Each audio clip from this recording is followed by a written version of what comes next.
Rain tapping on cold glass has a way of amplifying certain truths. It pulls them from the corners of old rooms where dust gathers on secrets and the air hangs heavy with memories.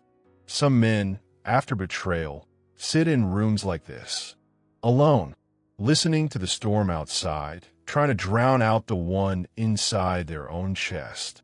And you, somewhere else entirely, maybe lighting a candle, watching its tiny flame shiver. You don't know that he thinks of you then, that he watches your life unfold from afar, from dark corners of social feeds and mutual whispers, haunted by snapshots of you laughing without him. Most men will never admit to this ritual. They'll say they moved on. They'll perform it well. New dinners, new hands, new bed sheets. But under the surface, there is a restless current. Regret pools in his gut like stagnant water, tainting everything sweet. He will scroll late at night, thumb hovering over your smiling photograph. The irony is cruel. He betrayed you to taste something new, only to find the familiar was the only thing that truly nourished him. "I hope you're happy," he might whisper to no one.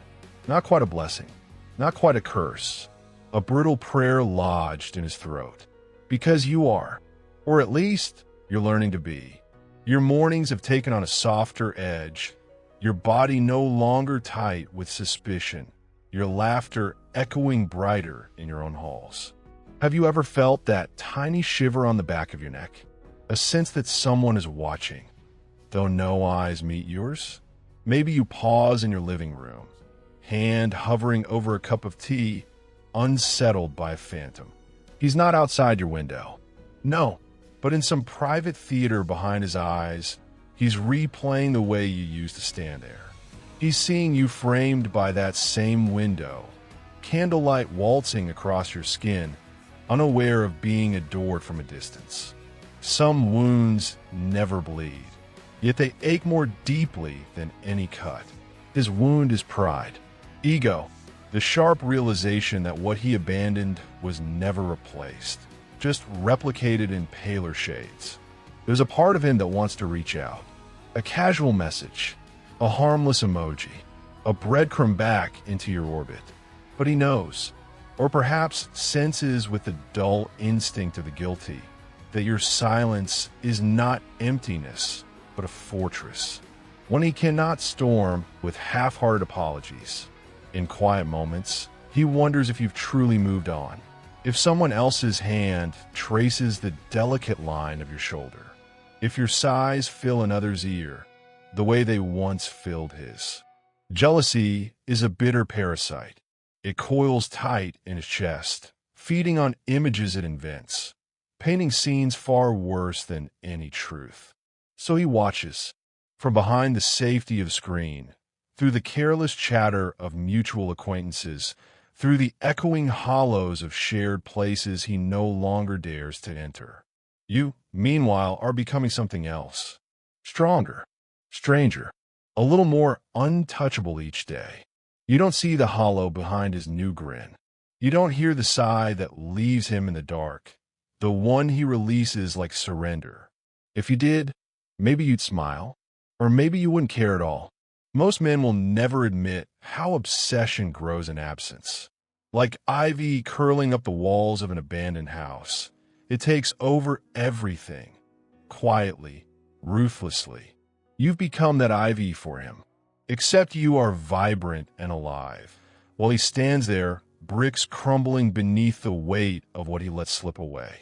She looks different now, a murmur he might confess to an old friend, though his voice is strained. Different doesn't mean worse. It means evolved, changed, no longer molded by the gravity of his orbit.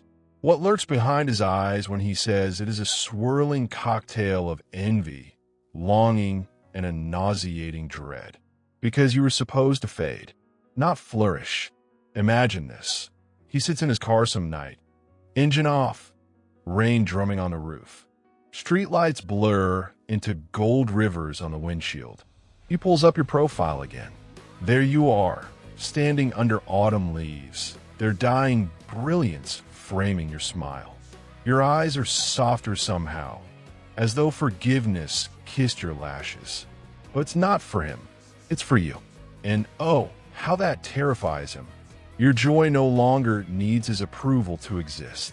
Your pain no longer begs him to soothe it. So he watches, from afar, always afar, because up close would reveal how foreign you become, how the tender ache in your eyes he once knew so well has been replaced by a calm he cannot penetrate. Few women dare to rebuild themselves so beautifully after betrayal. Many claw back what was lost, desperate to make broken pieces fit again. But you gathered your fragments and forged something entirely new. Sharper, more luminous, utterly untouchable. Sometimes when you stand before your mirror at night, brushing out your hair, you might remember how his hands once tangled there, how he'd whisper against your neck, promising forever in breathy half-truths. It does not sting, like it used to. Now it feels like watching someone else's story, a distant echo that never quite reaches your bones. Meanwhile, he lies awake, staring at the ceiling.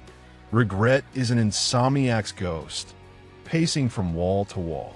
It sits heavy on his chest, making each breath a confession he's too proud to utter aloud. He imagines reaching for his phone, typing out an apology. But what would he even say? Sorry, I shattered you. Only to find out you could shine without me?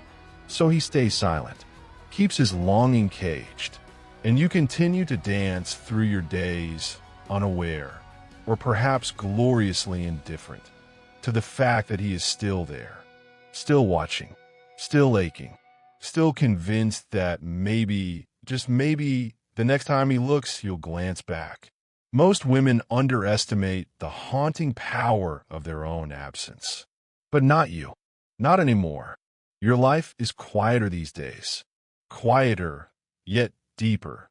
Like a lake untroubled by storms, its surface calm, its depths teeming with mysterious new life. He senses it, even from miles away. His thoughts brush against the edges of yours in restless midnight hours. Does she think of me at all? The question tastes sour in his mouth, but he chews on it anyway, over and over. If he believed you still pined for him, perhaps his guilt would ease. Perhaps his ego would find shelter. But you have become a woman who does not orbit around old wounds. Your days fill with gentle rituals, fresh flowers on the kitchen table, morning walks under a blushing sky, books that whisper new worlds into your ears. What would you think if I told you that he still keeps one photograph of you? Not on display, of course. Tucked away in a drawer, he opens only when the night feels too long, when loneliness becomes a living creature that claws at the insides of his ribcage. He looks at it, at the way your eyes sparkled. God, how blind he was to mistake that light for something permanent. Love, like candlelight, needs tending. He let the wind of his wandering desires snuff it out. There's a peculiar cruelty in this, that he sees you most clearly now, in your distance. Back then, you were so close he could not properly behold you. Now, framed by memory and loss, you've become art, a masterpiece no longer within reach. I wonder if she ever loved me like I thought, he might mutter into the dark, because it is easier for him to rewrite history than to sit with the truth of his own failings. His lies weren't just to you, they were to himself. Promises of adventure, of something thrilling beyond fidelity, only to discover that betrayal is a feast that turns rancid in the mouth. Meanwhile, you press on, heart-scarred but astonishingly tender still. Sometimes you pause by your window, watching leaves swirl in eddies of wind. A small smile curves your lips, not because of him, but because of how fiercely you've reclaimed your joy. You have learned that happiness is not a gift another can give or take away. It is a garden inside you, one you water daily, one that flourishes even under clouds heavy with remembered pain. In some small way, you should know your silence is his punishment. Your thriving is the blade he feels most keenly. And though he would never dare say it, he watches because hope is a cruel addiction. Hope that one day you might stumble, might look back, might reach for him once more. But you won't. You've walked too far into your own becoming. Most men will never confess how profoundly a woman's indifference unmans them. Your silence is not empty. It is a vast, echoing cathedral, and in its arches his shame rings back at him tenfold. He checks on you more often than he admits. Each peak a self-inflicted wound. Your laughter on some friend's story, your hand resting lightly on a wine glass, your shoulders bare beneath strands of sunlit hair. All of it slices through him in delicate, relentless strokes. There's a kind of woman who grows more exquisite in the aftermath of betrayal. Not because pain made her better. Pain does not heal, it only opens wounds. But because she chose to fill those wounds with light instead of rot, with poetry instead of poison, with fierce, unapologetic devotion to herself. You are becoming that woman, and he can't look away. She's changed, he'll admit to no one, his confession drifting like smoke. Changed is too simple a word. You've undergone a quiet alchemy. Your sorrow, once a heavy stone, now sparkles with refracted grace, and he is left fumbling through the ruins of his choices. If a man believes betrayal buys him freedom, let him taste it. Freedom without your warmth is cold as marble. He's learning that now, night after night, stretched out on sheets that never seem to hold the right shape, never smell like your hair after rain. Do you know how many women stay tangled in the roots of old love, hoping wilted vines will bloom again? Too many, but not you. You pruned it all, with trembling hands at first, then steady, decisive cuts. You let the dead fall away, and in that space, something tender and new began to grow. A soft resilience, a gleaming awareness of your worth. Sometimes he dreams of you, not of shared laughter or stolen kisses, but of standing outside a window, watching you move inside a room bright with lamps and gentle music. He calls your name, but no sound leaves his throat. You turn, smile at someone he cannot see, and vanish deeper into the golden haze. He wakes with a gasp, hands clutching empty air. And though the dream dissolves, the ache does not. You, meanwhile, press forward into your own unfolding. There are nights you still lie awake, tracing scars on your heart with a curious mind. How delicate they are, yet how firmly they hold you together. You realize you survived what once felt unsurvivable. And not just survived, thrived. Turned loss into a lantern that lights your next steps. If he could stand before you now, he might whisper a dozen apologies, each tasting of salt and regret. But even if he did, you would only offer a gentle smile. Not cruel, no, simply certain. The smile of a woman who knows where her sanctuary lies, and why she can never return to the house that burned her. Most men will never stand in the stillness long enough to truly taste remorse. But he does. Oh, he does. He stands there in the dim of his solitude, feeling time drip through his fingers like cold water. Nothing he grasps ever stays. Not your laughter. Not your breath warm against his neck. Not the fragile hope that bloomed once in his chest when you said, "I trust you." He plays that line back more than you would ever guess. I trust you. Such simple words, soft as down. Now, they echo in his skull like the tolling of a bell marking the end of something sacred. What a man secretly fears most after betrayal is not your anger. It is your indifference, your bright, terrifying distance. Because it means there's no door left ajar. No dim candle in the window waiting for him to come home. Meanwhile, you are discovering entire continents inside yourself. Desires and curiosities once smothered now stretch their limbs. Your laughter rolls out fuller, no longer cautious. You dance barefoot across your kitchen floor with music that does not care who hears. The air tastes different, crisper, cleaner. As if forgiving yourself for ever needing him to complete you has purified even your lungs. He sees it, or senses it, in every update, every secondhand story of how radiant you've become. And each glimpse sharpens his understanding of the magnitude of his loss. Because it's not just you he forfeited, it's who he could have been with you.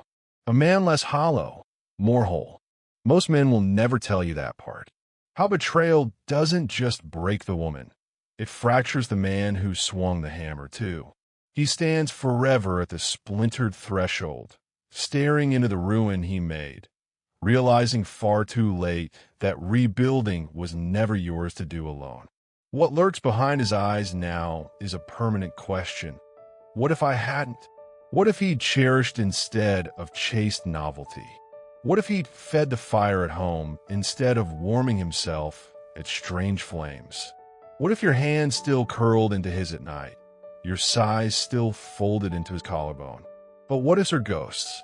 They cannot touch you anymore. And so he watches, from afar, clutching old memories like stones, heavy and cold against his ribs.